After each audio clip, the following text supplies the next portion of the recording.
Hello everyone, we were studying solution chapter of class 12th chemistry. Okay, हम पढ़ रहे थे colligative properties, 2 colligative properties हमने पढ़ ली थी. आज हम थर्ड पढ़ेंगे depression in freezing point. It has been observed that जब नॉन वोलेटाइल सॉलिड को हम ऐड करते हैं सॉल्वेंट में, तो जो फ्रीजिंग पॉइंट होता है ना सॉल्यूशन का, जिसे हम टी एफ से डिनोट कर रहे हैं, वो हमेशा कम हो जाता है then that of a pure solvent. Pure solvent का जो फ्रीजिंग पॉइंट है हम उसे टी एफ नॉट से डिनोट करते हैं. इसको बोलते हैं depression in freezing point. Delta T F से डिनोट कर रहे हैं डिप्रेशन इन फ्रीजिंग पॉइंट को.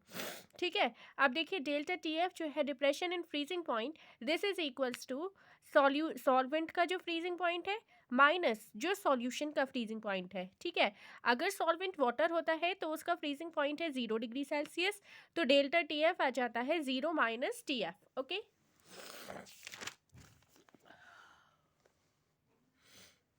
देखिए the depression and freezing point of a solution is proportional to the molal concentration of the solution. जो डेल्टा टी एफ है वो M के मोलैलिटी के डायरेक्टली प्रोपोर्शनल है.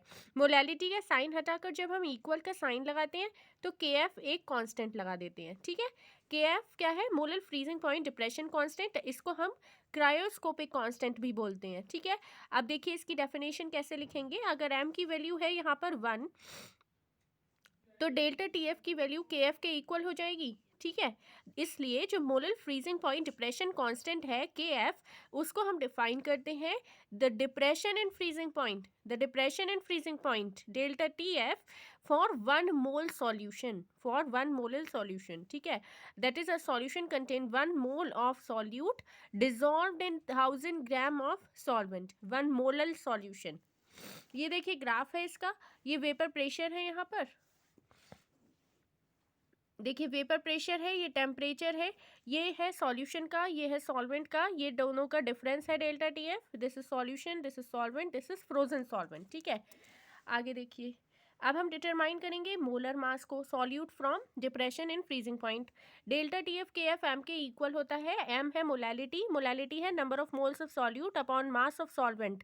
केजी में होता है तो 1000 की कोई रिक्वायरमेंट नहीं होती है.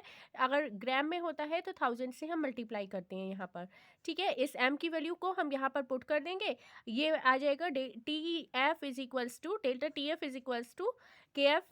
देखिए डेल्टा टी एफ की वैल्यू ये हम इस तरीके से रीअरेंज कर देंगे इसको, यहाँ पर एम की वैल्यू पुट कर कर फिर यहाँ से हमें एम बी की वैल्यू फाइंड आउट करनी है. तो एम बी हो जाएगा देखिए के एफ. देखिए सबसे पहले एम बी निकालना है, डब्ल्यू बी ऊपर डब्ल्यू ए नीचे, के एफ ऊपर, डेल्टा टी एफ यहाँ से उठकर यहाँ आ जाएगा. ठीक है, ओके. नेक्स्ट वीडियो में हम नेक्स्ट कॉलिगेटिव प्रॉपर्टी देखेंगे, ऑस्मोसिस से स्टार्ट करेंगे. If my videos are helpful for you then please subscribe this channel learning point. Thank you.